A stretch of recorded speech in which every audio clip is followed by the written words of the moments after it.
We're live. Internationally. Internationally. Andrew, Canada, we're coming your way. Oh, Zach's already there. I'm coming your way. I took in the Toronto skyline from the train, and that was it. I'll explore tomorrow. Sounds wonderful. All right. Here we go. In 3, 2, 1. Oh, wait, I just got an error. Whoop. We also didn't say the order. We're deleting you're Audacity. right. Michael We're and then closing Andrew. Audacity. We're not deleting Audacity. That'd be rash. Okay, we're good. Ready when you are. All right. Michael, What's the order? Michael Me and and you. All right. In 3, 2, 1. And welcome to episode 420, Blaze It Up, Cinematary. I'm your host, Zach Dennis, and I'm here with Michael O'Malley. And Andrew Swafford. In today's episode, we're going to be talking about the television event of the year, a.k.a. HBO's The Rehearsal in Part 1, because that's right. We're very limited in our movie watching as we prepare for TIFF, so we figured we need to reckon with Nathan Fielder for a little while. And then part 2, we're going to be kicking off our new series, our new concert movie series with 1959's Jazz on a Summer's Day. Which is super good, by the way. Very good. Yeah. Concert films started off strong. They really did. Good genre. Well, we've rehearsed this part 1 multiple times. We should have had a screen where I had actors playing you and Michael. That would be good. That would be a little high effort. So, I guess for those who are unfamiliar with Nathan Fielder, good luck. Yeah, good luck. He's a Canadian comedian. He's probably most well known here in America for his Comedy Central show Nathan For You, where he played a very good businessman with great grades from a reputable Canadian business school. Really good grades. Not great. And which ran for 5 or 6 seasons. I think it was 4. 4. Yeah. 4. We talked about it a few weeks ago. Andrew talked about Finding Francis, which was the finale for the show. His newest project, though, is on HBO, and I will try my best to describe it, but it's kind of one of those you got to experience it type things. Absolutely. So it's 6 episodes. The first episode kind of introduces you to the concept. Nathan Fielder is creating intricate scenarios for people to act out. So the first person he meets needs to tell a friend of his a secret that he's been holding on to. And so in order to prepare for that, Nathan Fielder has this whole, he's created a set of the bar they're going to go to, has hired actors to play different people as well as the friend. The construction of the bar was more expensive than the price of the actual bar. Because they make it 1-to-1, complete with certain balloons that hang in certain corners. So working taps. But it really takes off. The 2nd through 6th episodes are all interlinked together for the most part. But for those who are unfamiliar with it, it's pretty much acting out scenarios that people are anxious to get into. So yeah, it just finished up. I'm going to toss it over to you all. How are you processing the rehearsal? It's a lot to process. I've been processing it a lot. Sorry, go ahead, Michael. I was just going to say, it's one of these shows that very rarely comes along where with every subsequent episode, you don't know what's going to happen in the next episode. And it's just that's such a beautiful feeling to get out of a TV show. Some of my very favorite shows had stretches where that was the case. Maybe a stretch of Mad Men or a stretch of Lost or something like that would have that sort of feeling where you're I have no clue what's going to happen next, but I'm in for it because this has been great so far. And this is maybe the only show I've ever seen where the entire show is every episode is like a rug pull and you're not sure where it's going. And each episode is layering on the one that came previous to it. So that was my initial thought, watching it was almost like a a cliffhanger type show because you're like, I have no clue what's going to happen next. And I'm excited to see what's going to happen next. Though I feel like people are used to hearing shows pitched as like, you'll never know what's coming next, right? Because cliffhangers are so common in the world of television. Like, it's kind of manipulative that way. But this is like cliffhangery in a fundamentally different way that is hard to describe. Like, it's not just, I don't know what these characters are going to do next week. It's more like, I don't know what show this is going to be next week. Like, it keeps kind of morphing and like unfolding and revealing itself to you. Like, you're right, Zach, that the first episode is sort of like a proof of concept of what this whole thing is going to be. But then the next episode seems for a very long time like it's just going to be another loop of that. And it's going to be a loop every episode like Nathan For You was. But then it like ends up bleeding into the third episode. And then third episode is like juggling two loops. And then it kind of becomes this like bigger, grander, crazier thing. And like, I haven't had this feeling watching a TV show, like feeling so immersed and sucked into its world since Twin Peaks: The Return came out. Like, Did you just call Twin Peaks: The Return a TV show? In a manner of speaking. Caught on mic. Well, like, I think this is similar to Twin Peaks: The Return in that it feels like this big unified piece, right? For sure, for sure. Like, a thing that I have said many times about Twin Peaks: The Return is it feels like it's structured like Mulholland Drive. And it's like if you took Mulholland Drive and you stretched it to 18 hours, right? The first hour of that version of Mulholland Drive is going to be a totally different thing than what you're going to get to later, right? And this feels like a similar thing to me. Like, it's one big like piece, like this sculpture of television that Nathan Fielder has made. And like, I also want to get into like the specifics of it, and kind of like the weird philosophical stuff too. But Zach, what are your general impressions of this thing? I loved it. I was a big fan of Nathan For You before this, so like whenever they announced that he was doing something with HBO, I was like, I'm signed up. Good to go. This one was, I mean, you mentioned that you didn't know what you were going to get week to week in terms of what the show was. I was also going, I don't know.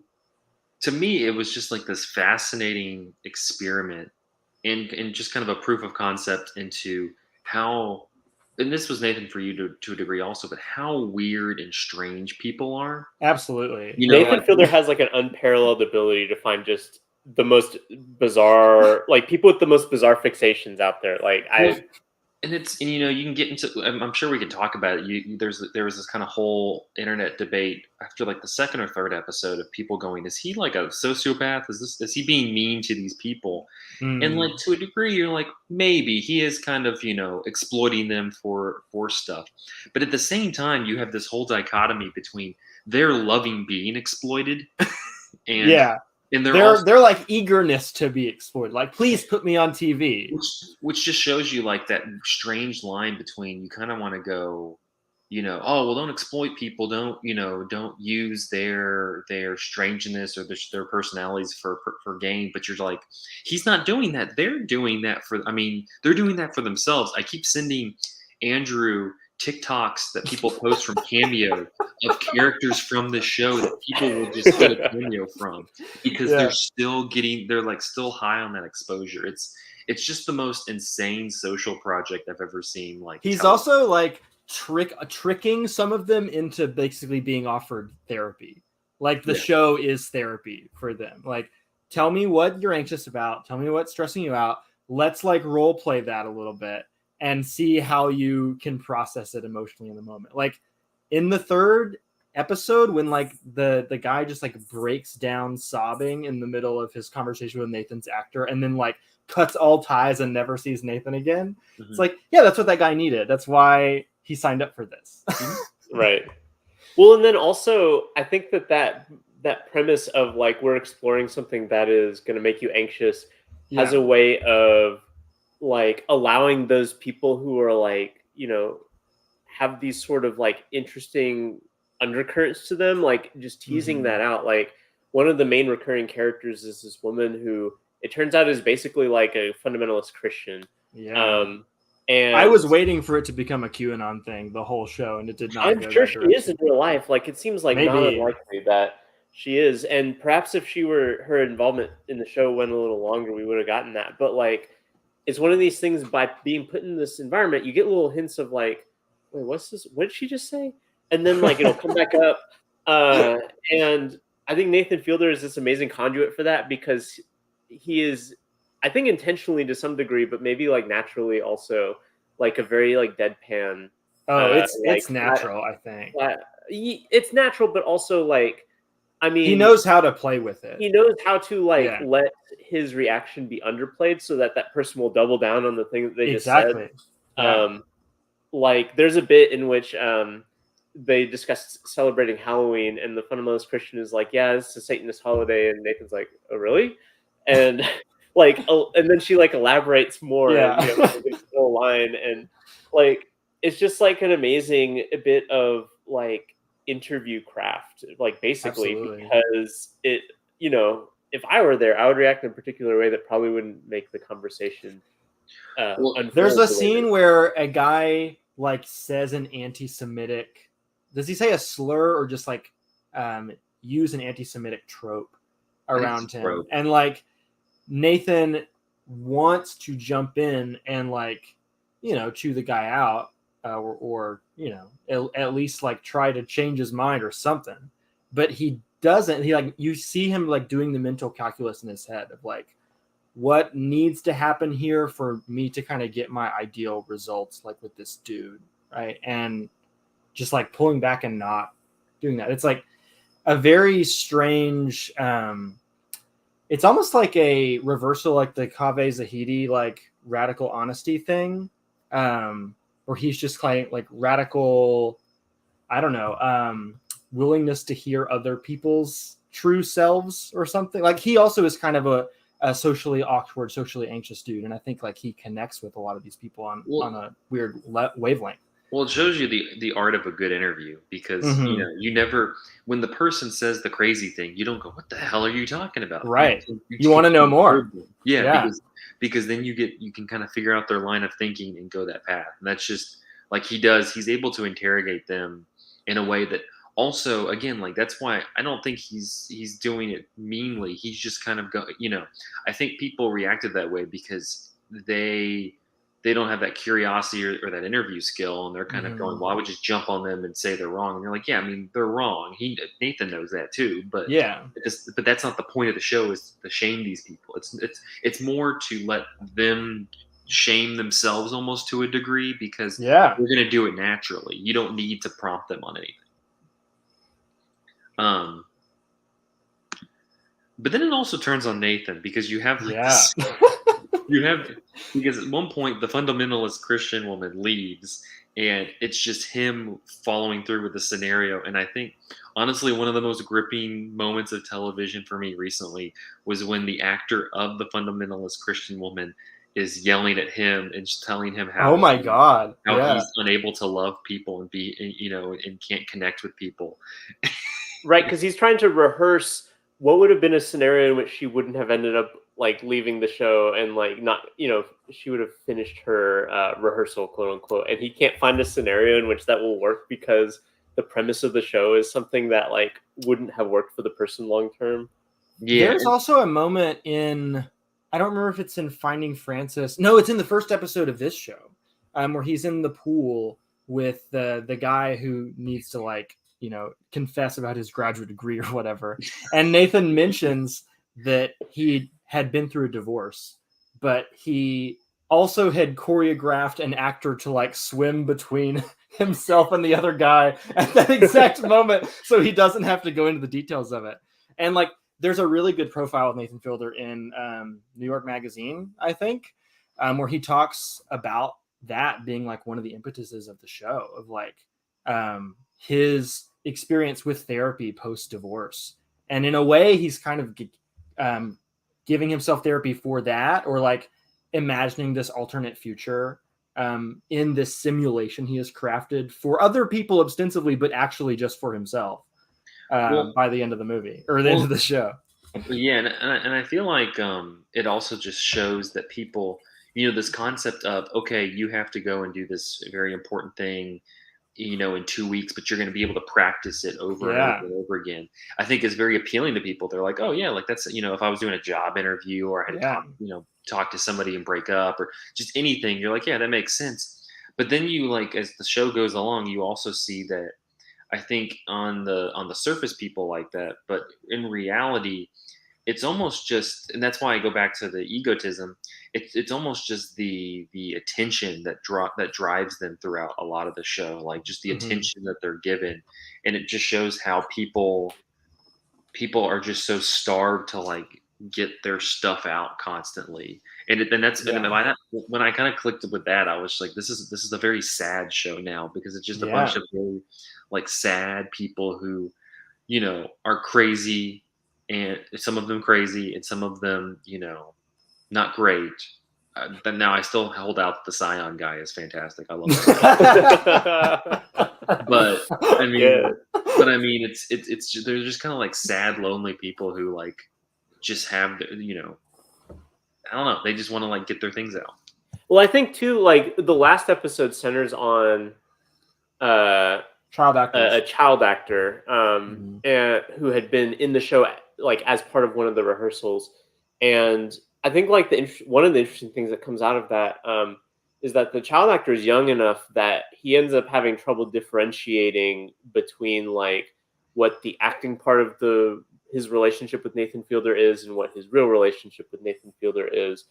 And it's kind of like this interesting commentary on like the premise of the show itself, because like the premise of the show is to allow people to rehearse something for real life, and so that involves like a sort of suspension of disbelief, or Yeah. implies like there should be a suspension of You have to disbelief. believe the simulation to a certain extent in order to have like an emotionally authentic response to it. Right, but the people who end up being in the show, by virtue of being adults and by virtue of being in some ways savvy about themselves or savvy about like what they're trying to promote about themselves, like that sort of like sincerity is kind of hard to uh exist. It can't really exist within the show. And like Andrew, you already mentioned that one dude who like had like a real genuine moment of breakthrough and then left the show. Yeah. um and Nathan says for so some people the simulation is enough, or the rehearsal is enough, is what he says. right, Yeah. exactly. And so like the kid at the end of the show is someone who had bought into like the rehearsal and like had emotionally connected within the rehearsal, and then that caused all sorts of weird issues like going outside of the rehearsal. And so there's something Mhm. about like to survive within the rehearsal, like maybe not survive, but like in order to like engage the rehearsal on the terms the rehearsal is asking you to engage with it in, Yeah. like creates these weird unhealthy psychological dimensions of it. But then the rehearsal doesn't really serve its purpose if you don't engage it on its Right. like terms. And it's like a really it's just a fascinating experiment because of a lot of reasons, but because of that dynamic where how much do the participants have to get invested in what is happening, and is it Yeah. good for them to get invested in what's happening, like Nathan himself. Yeah. I mean, the Get- show is kind of like interrogating the ethics of its own invention. Like, should this thing exist? And I wonder if, in the same way that Nathan For You is sort of spoofing and critiquing certain genres of reality television, like the business self help show, or like the home flipper show, or the like Bachelor style show, or whatever. If this is also kind of doing a similar thing with reality television that is a little bit more like slice of life theoretically, and just kind of questioning the ethics of that. It also kind of calls into question the ethics of like child actors in general, like their ability to just differentiate real life from a simulated reality in film, is like real fuzzy according to this show. Well, yeah, it creates this complicated situation of like who's at fault here? Is it Nathan for creating the show and putting them in that scenario, or is it the mother's fault for signing the kid up to become Yeah, a young yeah, like dad? Hollywood parents, Hollywood Yeah. people, for sure. Um. No, I don't know. Like it's truly. I'm surprised that they renewed it for a second season. I don't I don't know. know Yeah. how it could have a second season. I don't know either, and it's just I don't know how HBO is like this seems profitable. I kind of wish it didn't have a second season and Nathan could just do a different thing, like another little mini series like this that's kind of high concept and unique. Yeah. Well, at the same time, I mean, this one changed and moved so much. Who knows if it'll even be like the same thing? Yeah, that's true. As long as they can go to the alligator lounge. One thing that we have not talked about that I think is worth bringing up is the way the show sort of invites the audience to question the authenticity of what you are seeing in any given moment. Like, it is a reality show about people having a hard time differentiating the reality from the simulation, or like the ways in which those things blur together. But that is also true for the viewer. Like, we think we are watching a depiction of reality, but there are moments when the show kind of winks at us and lets us know, like, no, this is a construction too. Like, we have put together in the editing room a like commercially satisfying product here. And like the big moment of that is at the end of the first episode when Nathan confesses to this guy. He has his own confession that, like, not only while he was helping the dude confess about the graduate degree thing, he also like intentionally made the dude accidentally cheat on trivia, which is like a thing that this guy holds very, very dear, like his trivia integrity. Can I just say though that the way he like infiltrates the mind is the funniest thing. Oh It's my amazing. God, It's it's like Millionaire. Like, I loved it so much. Yeah. But then you get a response from this guy where the guy is chewing Nathan out, and it feels like such a cathartic, like, satisfying ending to this episode, until you notice that it is not actually the guy chewing him out. It's the actor that he's got to play the guy from the beginning of the show. And so, like, they weren't rehearsing anything there. That was just...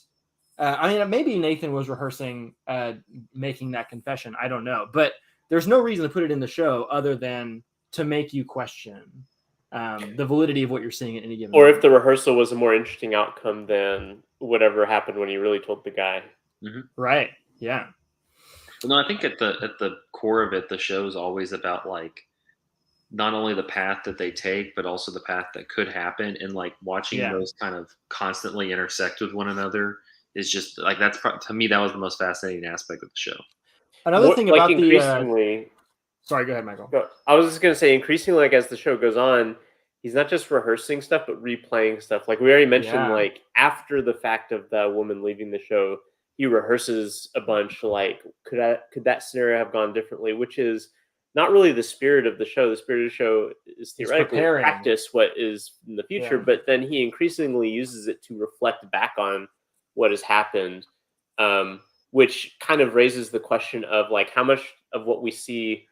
I mean, there's a certain element of what we know that what we see on camera like happened because like these are real people who have done like interviews outside of the show and stuff like that. But like not everybody, and it's not always clear whether or not like a given like person or a given thing that happens in the show could have been like orchestrated by like an actor that Nathan paid to do something or something like that, because the show shows a clear pattern of behavior of Nathan doing things like that.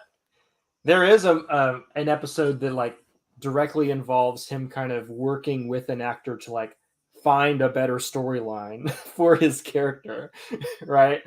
And that episode ends with like the most obviously fictional thing in the whole series, if you can remember, the kid on the playground, that moment. Oh, that's amazing. Yeah. It's so good. I saw somebody sharing it on Facebook as like an inspirational, like, oh my gosh, they grew up so fast. I'm like, that's not what it's about. It's like Nathan Fielder has like found a way to construct this like weird Frankenstein monster version of Boyhood.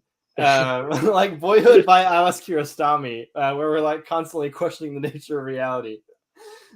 So good. But what I was going to say in response to your thing, Zach, about like the branching paths of the show, this is also a thing in the New Yorker profile, or New York Magazine, sorry, which people should go read. It's great.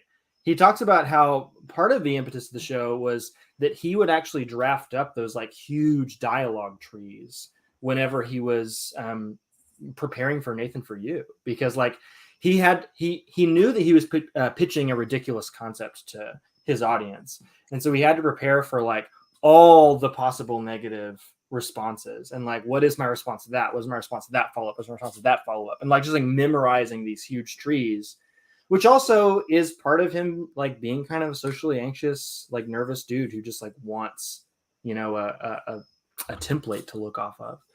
This is for gonna social sound like a. interactions. Oh, sorry, Andrew. No, go ahead.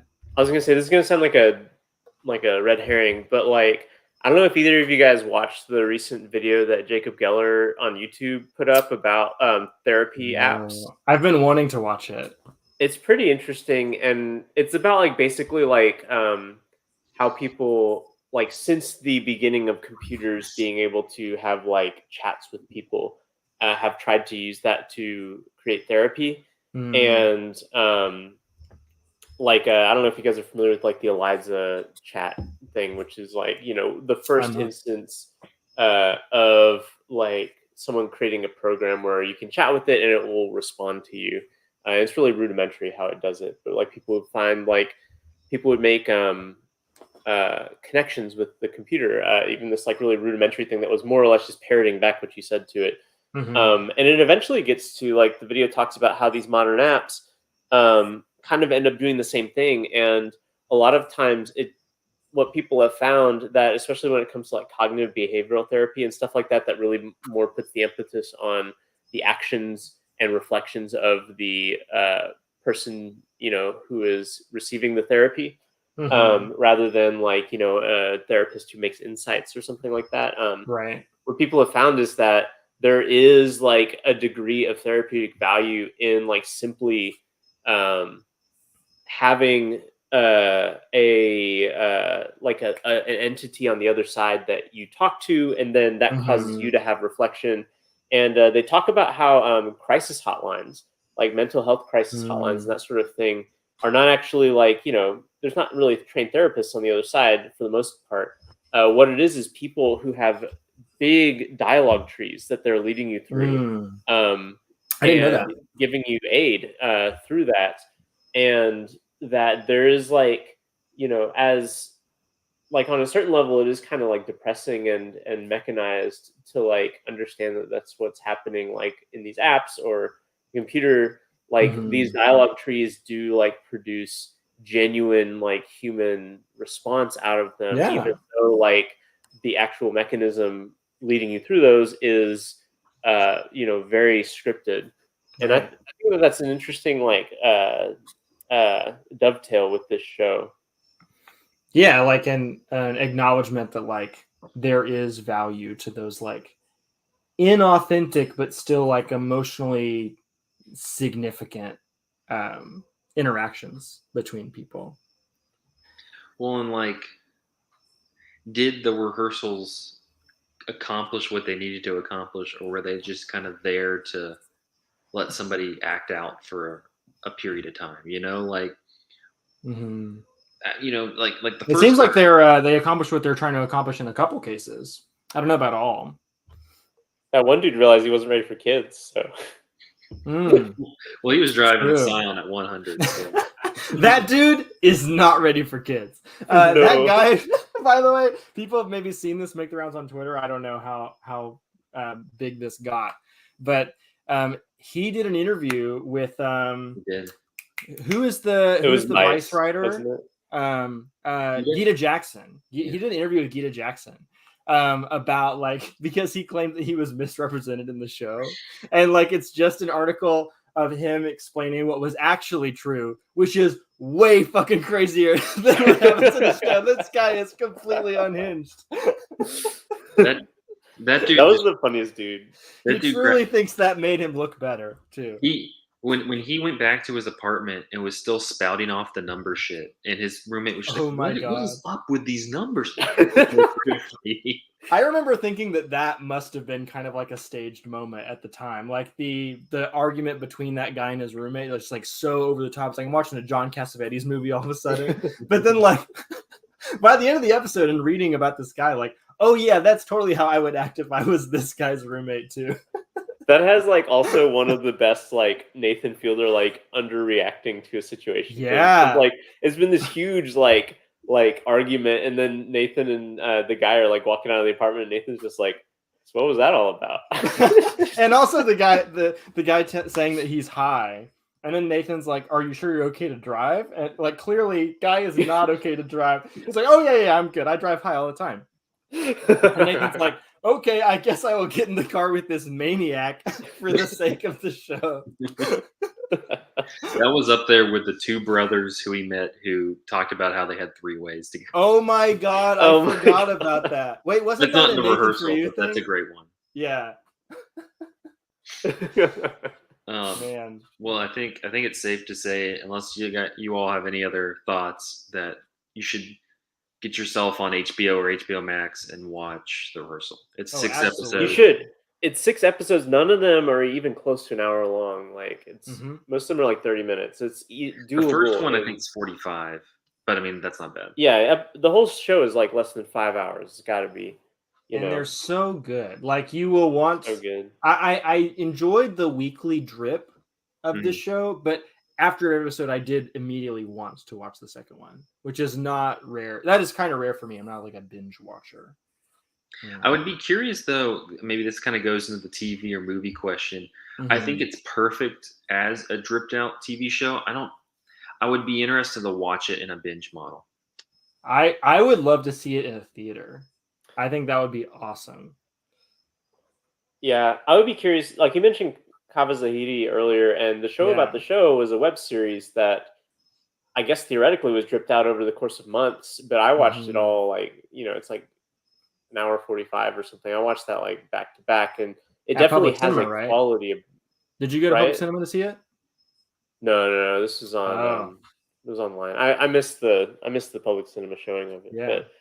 But like I imagine the process of like every few weeks one of these drops, like versus like watching it as like more or less a feature film, like that fundamentally changes what it feels like. And I'm curious if the Rehearsal is like that. Yeah. All right. Well, we're gonna take a quick break, and then we're gonna go and hang out in Rhode Island, listen to some jazz. Oh yeah, just vibing. Where all the cool people are after this.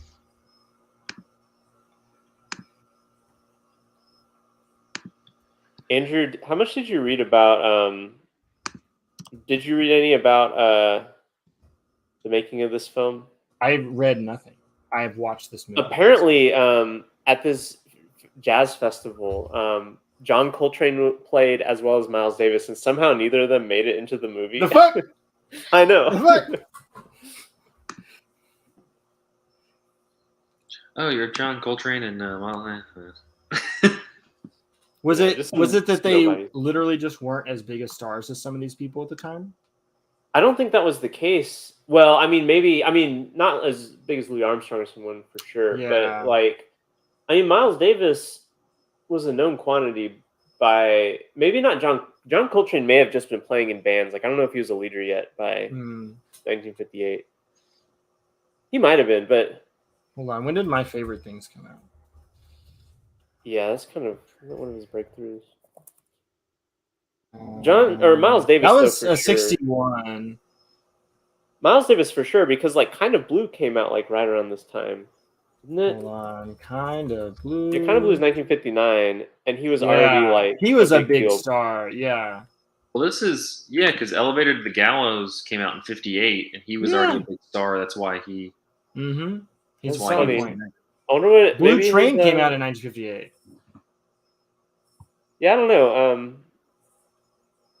I don't know. Gotta take it up with who the hell directed this? Bert Stern and Aram Avakian. Bert, what the fuck, man? Yeah, if this movie would have ended with like a long Miles Davis, John Coltrane section, we might be looking at a 5-star movie. I did really like. Isn't Mahalia Jackson though the closer in the movie? Yeah, she's good. She's really great. That's a good ending. I think that I in general prefer instrumental jazz though. I didn't love Anita O'Day. Otherwise, I liked the other people. Chuck Berry being in the middle of this though, that was weird. Well, maybe we should just save this for the episode. Yeah. I have thoughts, but yeah, for sure. I'll be right back though. Okay.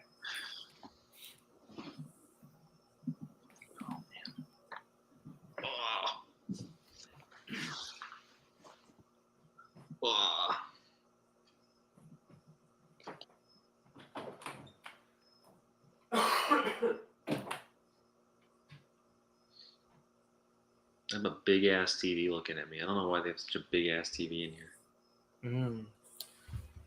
Are they doing any virtual screenings at TIFF this year, or is it all in person? It didn't seem like it. Yeah, I don't think there are. That's annoying. I was going to kind of lean on that to be like, because I didn't get into the new Martin McDonough movie, and I really wanted to. Oh, is that playing at TIFF? I didn't know that.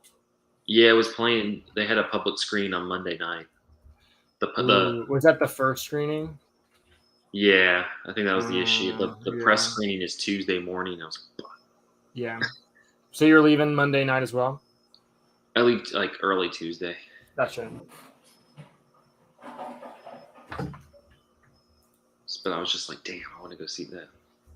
Yeah, what is your prediction on like how packed the press screenings are going to be? Because I really hope I don't get turned away from movies. I'll be honest, I've generally not had an issue because 9 times out of 10 the press screenings are at Scotiabank, and Scotiabank is like a giant movie theater. Yeah. And so like I try to get there at least an hour to 45 minutes ahead of time. Yeah.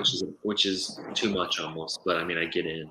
If I can see all the press screenings I'm trying to go to, I will see enough shit. But I would really like to get into Wavelengths. Yeah, we can go talk to them.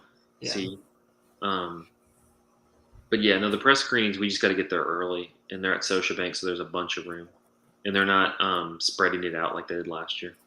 Man, being at Scotiabank almost entirely is going to be so fucking convenient.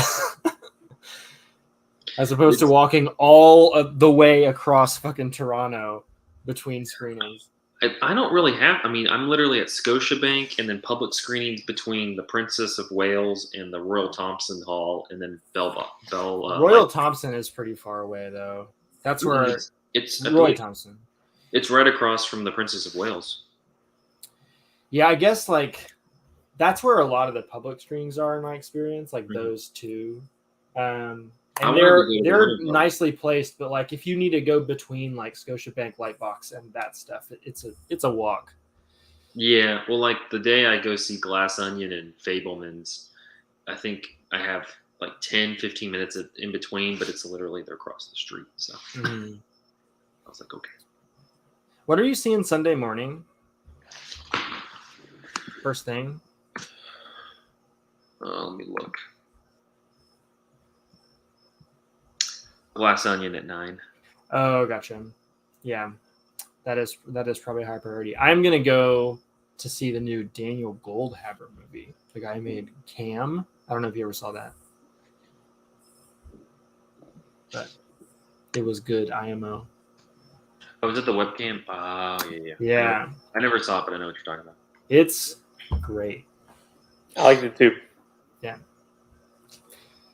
FYI, if you're curious, just so I don't have to correct myself on the podcast, John Coltrane, I believe, played with Miles Davis because he's part of Miles Davis's band in 1958. So why is this not in this movie?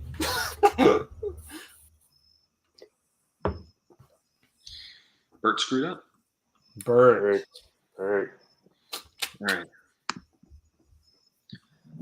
Let's do it. Let's go. In 3, 2, 1. And we are back with part 2 of episode 420, blaze it, of Cinematary. In this episode, we're going to be kicking off our concert movie series with 1959's Jazz on a Summer's Day, which honestly is a good 420. This is a good 420 movie if that's, Jazz is like the original Getting High music. Exactly. It's also nice to watch in the middle of the day, I would say. Good breezy afternoon sit.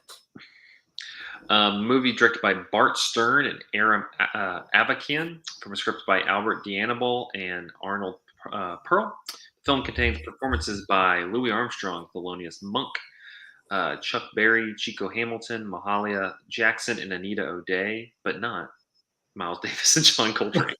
Who also played at the 1958 Newport Jazz Festival. Exactly. What a loss. Jazz on a Summer's Day was shot at the 1958 Newport Jazz Festival, which was held over the 4th of July weekend that year. The concert was produced by George Wayne. The film marked the only feature for producer-director Bert Stern, who was a commercial advertising and magazine photographer. According to a February 1960 New York Times article, Stern was invited by the Newport Film Festival's founder, Louis Loriard, to shoot there. Sources vary as to the original footage length, cost, and time spent editing. Man, I really want to know the original footage length. Like Yeah. all the footage that is not in the concerts, like that seems like he was just kind of observing people for days. It had to have been. Yeah. From the next. The New York Times article states that shooting from a script, Stern procured 130,000 feet of film over 6 days, which took 6 months to edit. Time reported in May 1960 that the film was shot in 4 days and cost $210,000. Stern said that he wanted to bring jazz out of the cellars and into the sunlight. Stern's biggest cinematic influence, he said, were not so much other documentaries, as were the great English cinematic colorist Michael Powell and Emmerich Pressburger, whose The Red Shoes had made an indelible impression on the teenage Stern. Jazz on a Summer's Day has been called a, quote, snapshot of a day in Eisenhower's America, though that designation suggests artlessness. Another critic compared the film to Robert Frank's Americans, an influential photographic suite of life in the U.S. in the 1950s. New York Times 1959 said, scenically and sonically, Jazz on a Summer's Day is great, but in the cinematic area, it is inconsistent and thin. The shots, while entertaining, do not add up to much. Some series, indeed, are pretentious and represent little more than a photographer's whim. A better title for this picture, more descriptive of it at least, might be Jazz on a Photographer's Field Day, or Lensing the Newport Mob. Dang. Fuck off. Variety in 1959 said, outstanding feature-length documentary centered around the Newport Jazz Festival. It's a document of the medium, spanning most of the jazz styles and including a rich selection of top performers and material. It's Americana and a document of its time as well, via observation of audiences and the life surrounding the Newport event, not least the neatly integrated footage concerning the American Cup yacht races. So on that note, talk about lensing the Newport Mob. What did you all make of Jazz on a Summer's Day? It rocked, but I guess really it jazzed.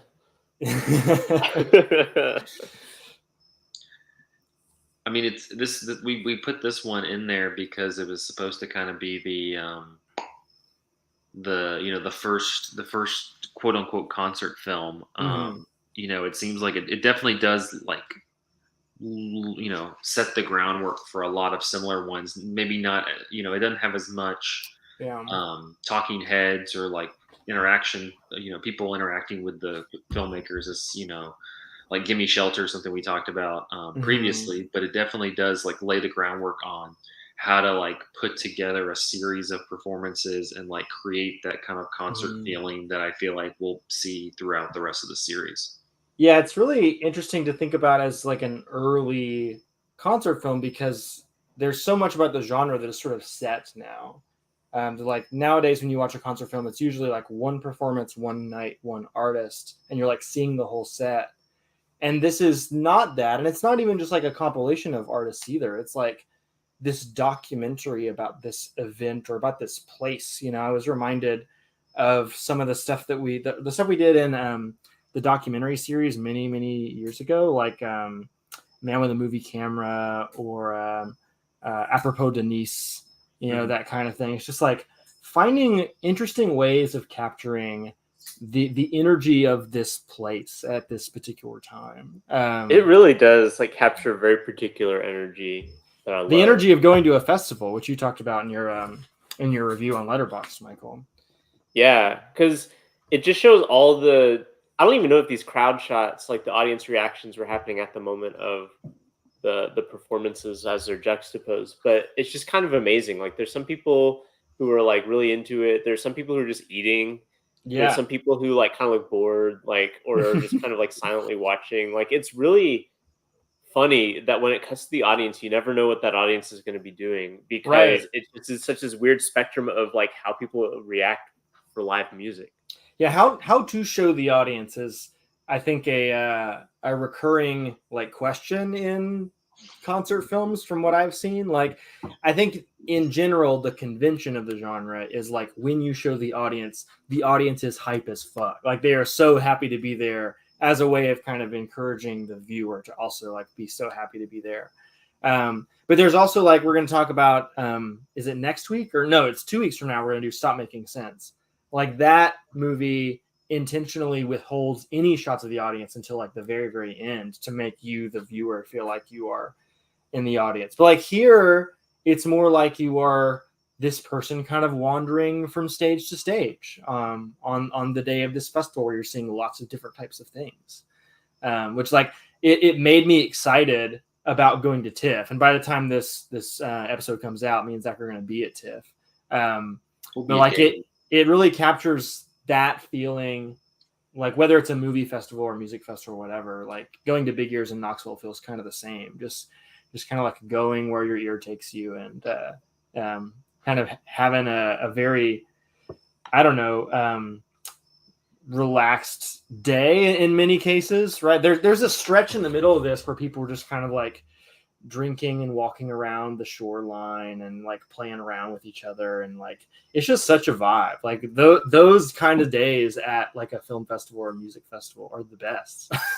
Well, and also including like Zach mentioned the yacht race, something that like is Mhm. unrelated to the festival going on parallel to it, and it's just like, Yeah. oh yeah, there's this thing going on too. And like when you're in a big city like Toronto, or even in a smaller city like Knoxville, there for like a festival, there's the festival which you're keyed into, but then there's other stuff going on parallel to you. And Right. this movie manages to capture that as well, which is cool. Yeah, you're in a city that is like kind of doing its own thing on top of all that too. Well, And I love, by the way, the sequences where there's intercut between the yacht racing and the jazz. Like some of the aerial photography and like the choices of angles and editing are like really, really work with the, I don't know, the highs and lows of those performances. Yeah, it definitely understands like how to rhythmically edit along with it so that you like you Yeah. feel like the music is like carrying like the whole atmosphere around everything. This is before music videos too. Like that was not a thing. Yeah. And so yeah, it feels very prescient in that realm. You know, going back to the point about like being at a festival, you know, one of the things also, especially if you have multiple stages, is just kind of wandering around, like happening upon like a band or a performer that you had never heard Yeah. of, you know, and like kind of just having that sense of discovery, which I feel like is kind of the point of most festivals.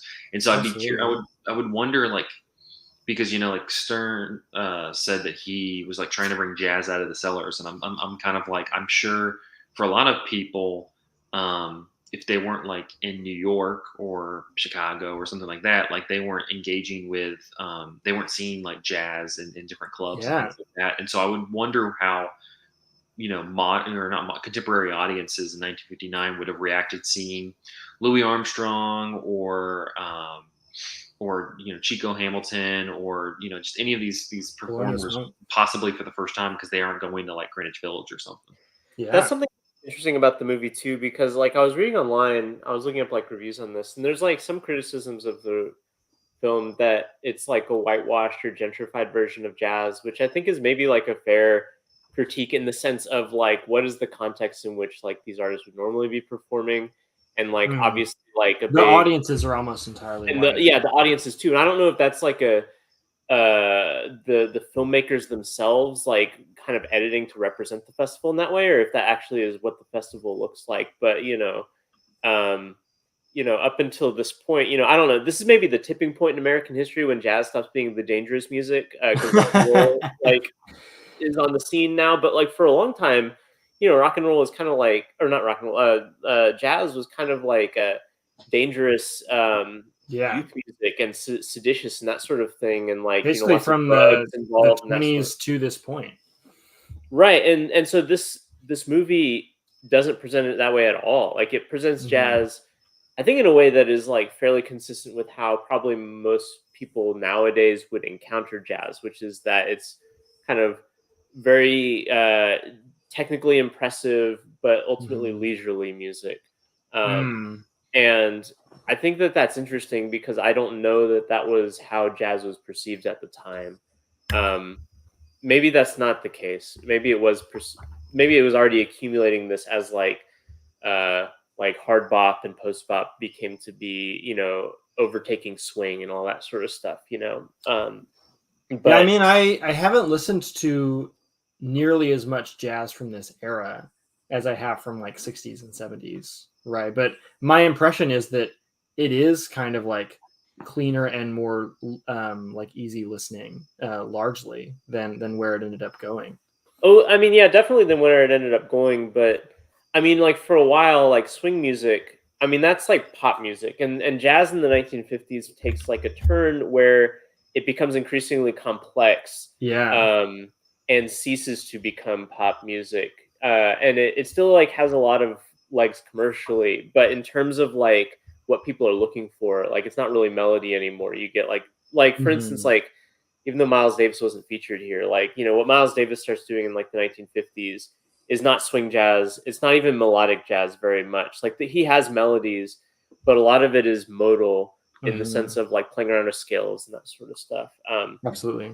And the jazz that we see here kind of like spans that, right? You've got someone like Louis Armstrong, who is very much like of the kind of like jazz's commercial peak style. Yeah. That He's sort of making thing. pop music with Right. jazz backdrop. And he's amazing. Like he's an amazing Yeah. performer. But then you've also got like Chico Hamilton's band, which is playing something like much more out there. Is that the one with where we're mostly focusing on the drums? Yeah, Yeah, that was There's a lot of insane. drums and the That flute. was some of the best stuff in the doc. Yeah. And that performance was incredible because I've heard that music or this piece a gazillion times. I think Paul Thomas Anderson just used it really well in Licorice Pizza. Oh man, maybe but I didn't know that I'd recognized it was really impressive to see them just the flute, like the solo flute performance within it, because I'm just like, you don't see that anymore. We need more solo flute, and it's such Lizzo's out there representing flute. yeah, but it's such a like just kind of soft, but at the same time just mesmerizing performance, because it doesn't have like the intensity or like the immediate grab that something like a trumpet player or a saxophone has. There's But it nothing just has like this blaring coolness about to it. it. Yeah. That I like. I was just really impressed with that. Were there any for you all? I really like that performance. Was there any performances that really stood out to y'all? Man, so many of them, honestly. They're all really good. I love the first one.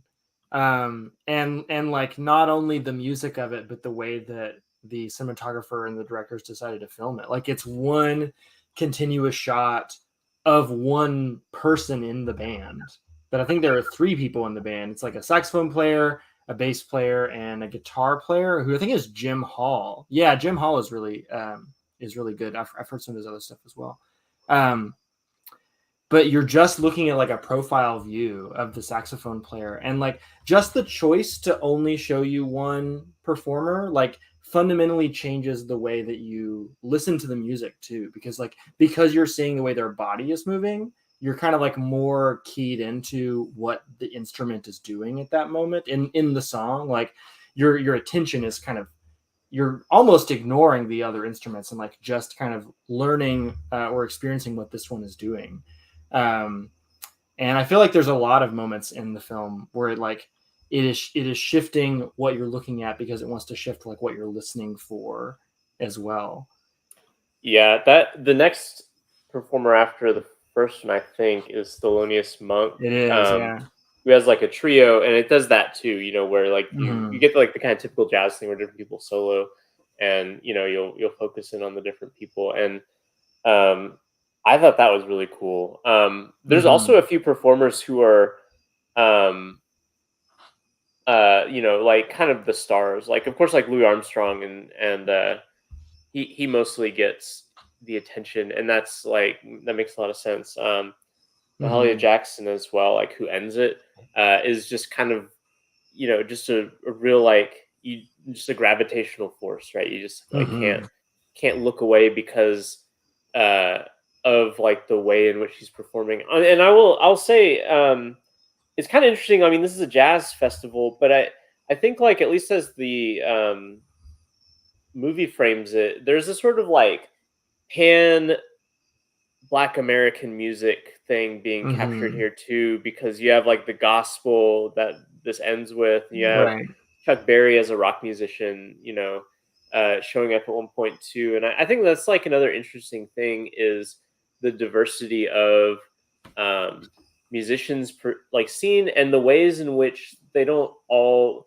I don't know if Chuck Berry feels like he's in tune with everybody else, but like I think all the other musicians they feel there is a sort of synergy among them Yeah. that I think is really interesting, even though they're playing like very different kinds of music at times.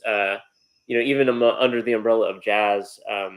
But I like that, like just the kind of cumulative effect of seeing these different performances, and each one is like showing a different facet of like this is part of the spectrum of music that is kind of like has a shared like cultural identity, I think. And there's sometimes this thing that like I don't know, people do like, especially like maybe in like like referring to musicians 70s prior, um, that when jazz was maybe more integrated with like the conversation around pop and soul and that sort of stuff. But like sometimes like I've heard older white people do this, and like this is I think irritating to me on some level, but they'll refer to people as jazz musicians who aren't like solely jazz musicians. Like I remember talking to this one older person who kept referring to Stevie Wonder as a jazz musician, which blew my What? mind. Like I was like, Stevie Wonder is not a jazz musician. However, if you go back and listen to Stevie Wonder's music, like it is so inflected with jazz.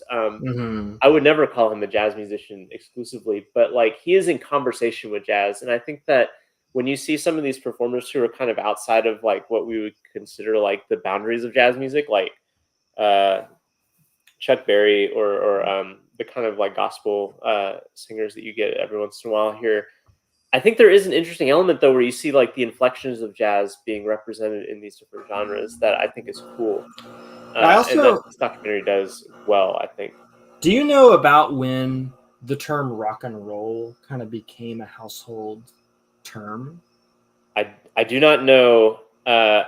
However, I think it was before this because isn't one of like the really early um, rock songs like has the word rock in it? Well, the I reason don't I know. ask is because somebody performs either that song or a song that's very similar to it, where the lyrics are like, "We're gonna rock, we're gonna rock, we're gonna roll, we're gonna roll," right? Like, Hmm. and it feels like if you're still in an era where like that is like kind of a novelty way to like novelty lyricism, like we're not in fully established genre territory here, and like we are kind of like branching off from other genres. Yeah, I don't know. yeah. I'm just like very very quickly scanning the Wikipedia page for rock music to see if they have like History of rock a and roll. to see if they have like a date for when the term was. And I Yeah. mean there's I mean just looking at this, it's like late 40s is when it starts to become its thing, but it's not until like the mid to late 50s that it really separates itself commercially. So like at this point, Mm. it would make sense that like it would still be under the broad category of like I don't know what what would people have called it at the time, like race records or something Race like that, records. right? Yeah. Like it would make sense that they would be lumped together if only for that. But I Yeah, do because the know that music like I industry was just mean extremely segregated at the right, time. and Yeah. so many musicians, like black musicians, like who became famous in like the 50s and 60s and before, like their inflection point for starting off with music is church. And Yeah. so like from like black church music, there is this huge river of like different genres that come out of it. And jazz doesn't like explicit like solely have its root in that, but like jazz is clearly like interweaving a lot of these things together, including rock music, I guess. Michael, did you have any specific performances that you liked? I don't know if you have gotten a chance to mention I them. said Thelonious Monk earlier, which is really cool, and then Chico Hamilton. I think Chico Hamilton was my favorite performance. That was cool, and it's also like maybe the most like future focused because Andrew, I'm with you that like 60s, 70s jazz is kind of like mostly where I listen to, and that one felt kind of like where jazz would go in some ways, and I really liked that. Right. You said you did not like the Anita O'Day performance. I thought she was the weakest. I don't know. It's not that she was bad, but if I had to single out one that like I was like, okay, that's just fine. Let's move I on. thought that was fascinating. I really enjoyed watching. Like I was resistant to it at first because of the like, scatting. oh, this is. Are you? I mean, I don't even know if I was resistant by the time I had gotten to the scatting because it kind of won me over early on. But I think I was like, okay, this is kind of like corny, like almost barbershop-y vocal jazz music that I don't really find particularly thrilling. But like, it was specifically the way that it was filmed that made it interesting to me. Like, it's almost entirely the same thing they did in the first performance, where it's like mostly just an unbroken profile on her while she's singing, and like I was fascinated by like seeing the way in which her like face moved, and like she kind of like moved her neck and her mouth and stuff to like kind of create these different like crafted sounds with each word. It's very physical, yeah. Yeah, like I had never really considered just how physical of an act like vocal jazz is, like so much more than vocal pop music or vocal rock music. I do think also like, you know, as much as I said earlier that like maybe this is like a little bit of a buttoned up version of jazz to be presented to people who are less familiar with it or view it as scary, like it really does capture how physical a lot of jazz music is. Like, you know, nowadays jazz music has this kind of like NPR, like, you know, oh, I'm sitting in my study just listening to jazz sort of reputation.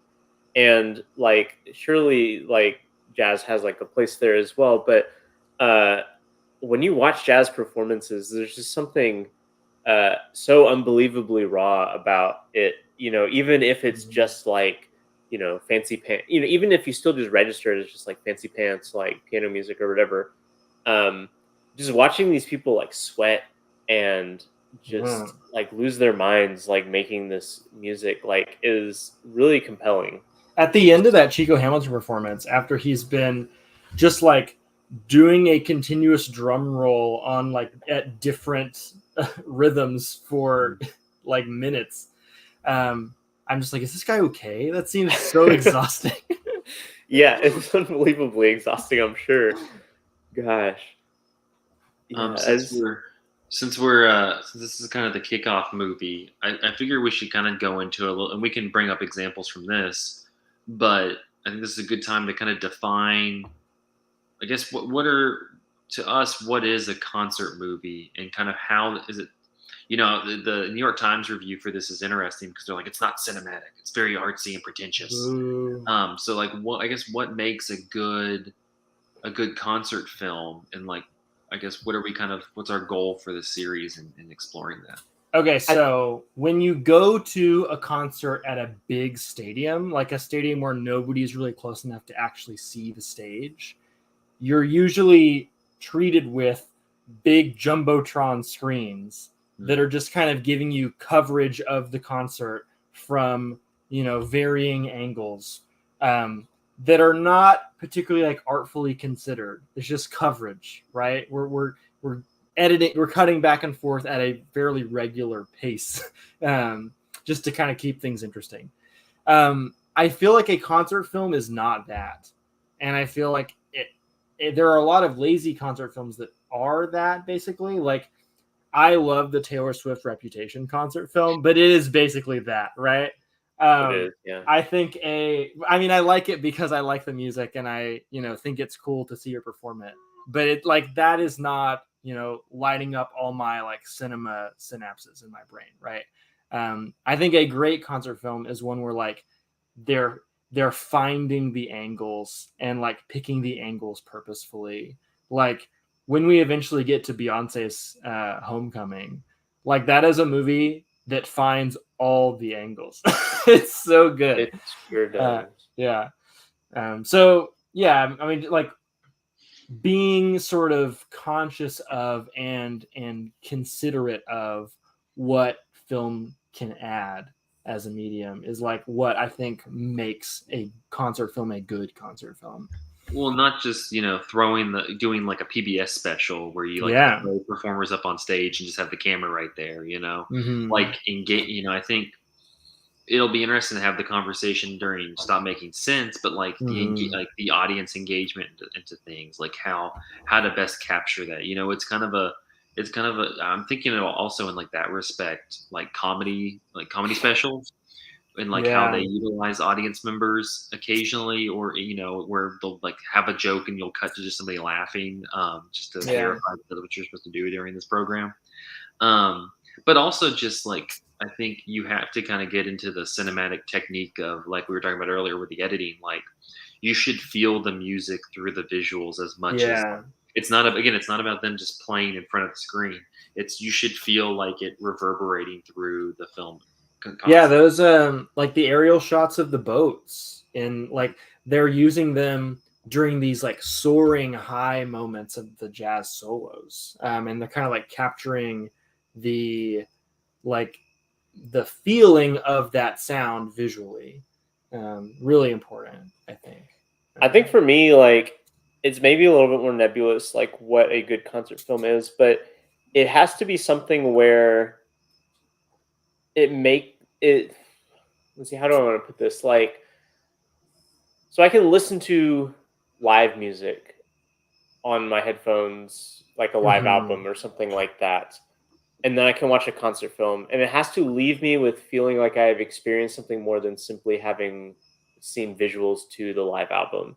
Yeah. Like there has to be something captured by the film itself that uh, contributes to the feeling that the music brings. Not just simply illustrates the music, but like contributes to it. Like when I think of Stop Making Sense, like I had listened to that music for a long time before I actually saw the documentary because my dad is a big Talking Heads fan. So like he would play the Mhm. album that was live music, and so I knew the music. But then watching the documentary wasn't just like, oh, so now I know like some of the stuff they were doing at the time. I wasn't just like, the documentary does more than just show me what was happening while that music was playing. The documentary makes me feel the music in a different way by Right. having watched it. The And I think that documentary that's like is important. the art. In the case of Stop Making Sense, I think. Yeah. Well, but it is the art, but it's the art that is like intertwined with the music, right? Like, because Yeah. there can be something like, uh, I'm trying to think of an example, like, but there are examples of movies that incorporate live music, but the live music isn't the focus, or the music is kind of incidental. Like the movie "Give Me Shelter," which I think is really good. It walks right up to the edge of doing that. I think because it like Mm. keeps intercutting with the Stones the next day, like as they're reflecting over it, Mhm. and that's like kind of a distancing effect. Um, and I'm curious if what Woodstock does, because Woodstock is like very long, and I imagine like there's a lot of downtime in that documentary. Maybe not, Mhm. but um, at any rate, like there are definitely documentaries that are about live music, but that the music itself doesn't feel like it is what the documentary is contributing to. Um, Mhm. it's got to be like the documentary's artistic push has to be like a collaborator with the music. Hmm. Yeah, makes sense.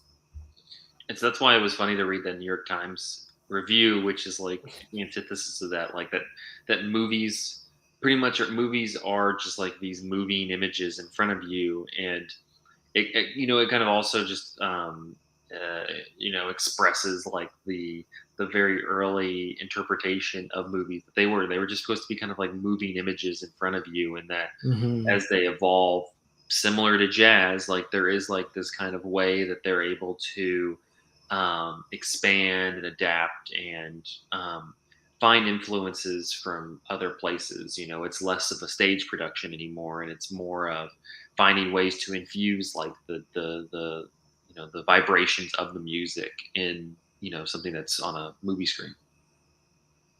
For sure. Well, this is a good one. I think I had never heard of this movie before this series, and I'm glad I watched it because it is really good. It's a great time. Absolutely. Yeah. Also, can we just we need to appreciate the lineup at this 1958 Newport Jazz Festival, which has got to be like one of the best lineups of all time. So this is in addition to the people who appear in the film. Duke Ellington was there, Miles Davis was there, Dave Brubeck's quartet was Dave there. Brubeck was there. Yeah. Oh man, was Bill Evans there? I think Bill Evans was probably with Miles Davis at the time. Oh shit! Probably, isn't that the band? Wasn't Miles Davis's band in the late 50s, like Coltrane, Bill Evans? It was. Yeah. There's like a couple of Herbie Hancock maybe was playing with them too, like something wild like that. But Ray Charles was here. This is no Anyway, shade on our Max Roach. I could keep going down this list, but it is like one of the most incredible festivals. This is no shade on any Rhode Island listeners that we have, but why the hell did Rhode Island get this baller ass festival lineup? I mean, why does Knoxville, Tennessee have a baller ass avant-garde music festival every year? True. That's true. Sometimes you're just blessed to live in a mid-sized town where weird shit like that happens. Yeah. Any final thoughts on Jazz on a Summer's Day before we wrap up? I like it a little bit less as it approaches the end, when it spends less time kind of wandering off and seeing what's happening in other parts of the festival. But I guess that's also because it becomes more like vocal jazz heavy because we're getting to the headliners who are like closer to pop music. And I tend to prefer instrumental jazz. But like in the early goings of this movie, I was like, this is a 4.5-star movie. This is maybe even a 5-star movie. And then I kind of waned on it a little bit by the end. So on that downer note, it is still great. Well, I believe Criterion just put out a release of it. So if you're looking for it, it's there. Was it Criterion? Criterion just did a like a edition of it for Blu-ray. But really? Kino Lorber also owns the distribution, so if you go to Kino Lorber's site, you can find it there as well. But anyway, that will wrap up this episode of Cinematary. You can find us on Facebook at facebook.com/Cinematary, on Twitter and Instagram at handle @Cinematary. We will be reporting all our fun stuff from Toronto this coming week. And then you can find us on Letterboxd, letterboxd.com/Cinematary, where we list the movies that we talked about in this episode. If you'd like to support the show, head over to patreon.com/Cinematary. If you'd like to give us $1, $5, $10, whatever you want to give. And if you just want to do a month, doesn't matter. Just if you would like to support the show in some way, it is available there. But thank you to our patrons, Cam, Chad Newsom, Corey Willingham, Candace Sisson, Ron Hayes, Teresa Marsati, Titus Arthur, and Tyler Chandler. Thank you so much for your patronage. Next week, we're going to be continuing our concert movies series with 1970s Woodstock. So pray for me having to watch this after TIFF. Are we doing any sort of audio or video diaries throughout TIFF, Zach? We can if we want. We'll see how we feel. I mean, I'll be running the Twitter and Instagram, and we'll have some stuff. I can like meet up with Andrew and have him dictate to me how he feels about things and tweet. Well, hey, I'm gonna be back on Twitter specifically through the Cinematary Twitter. Okay. I'm just gonna tweet and like put an A at the end or something. Okay. So people who've been missing me on Twitter, if you exist, I'm thinking I'm back. Yeah, I'm thinking I'm back. That's how you should introduce yourself on Thursday. We'll do. All right, we'll have a TIFF diary next week and the week after, so be looking for that. Until then, thank y'all for listening. We'll see you next week. I think we'll have a Tiff Diary